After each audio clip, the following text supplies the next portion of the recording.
Everybody, it's a Mad Master here. I'm doing a video today, and this is some sad news about the cunning linguist and master debater, Noam Chomsky. Okay, well, let's just say that that's a joke, of course. I'm not, seriously, using those stupid terms like Tom Likas made famous 25, 30 years ago or 40 years ago or whatever. So this is some sad news, and it's not him dying or anything like that. It's not his take on certain pharmaceutical interventions or anything like that.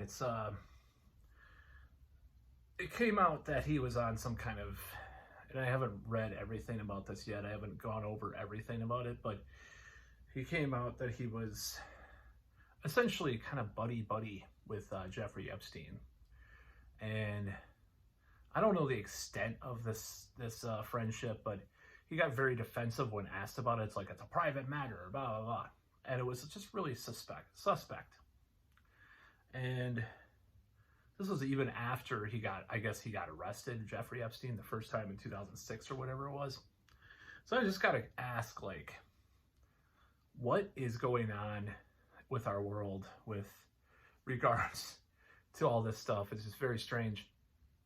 I don't really get this whole, why he would hang out with him. And I'd start to wonder, maybe some of these conspiracy people are right about people like Noam Chomsky being controlled opposition, or just covert intelligence or whatever. And I'm not saying that he is, but it's like you start to wonder when he's associated. I know Epstein was deeply ingrained into MIT, which is obviously Chomsky's, the college that he was, or the university that he was associated with. So it's probably something to do with that, but just a very sad moment in our history because,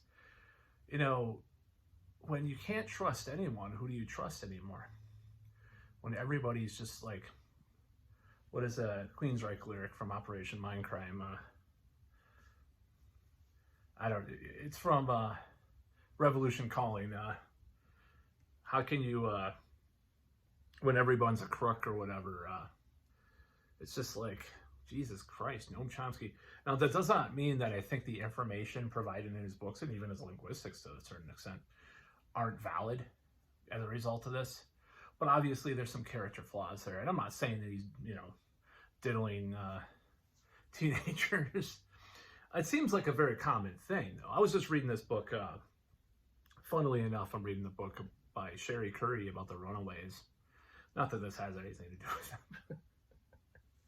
And, people have been doing that whole thing with regards to at least that age bracket for many years. I'm not saying that's right or wrong, but, I can't envision Noam Chomsky being into that whole thing with regards to the trafficking of what Epstein was doing and stuff. It just doesn't jibe, but who knows? People have their own perversions and weirdness. And I happen to not have that perversion, but it's or predilections, but it's just very strange and kind of sad. It's just really sad that we've come to this moment where the corruption is so intertwined that, what's next?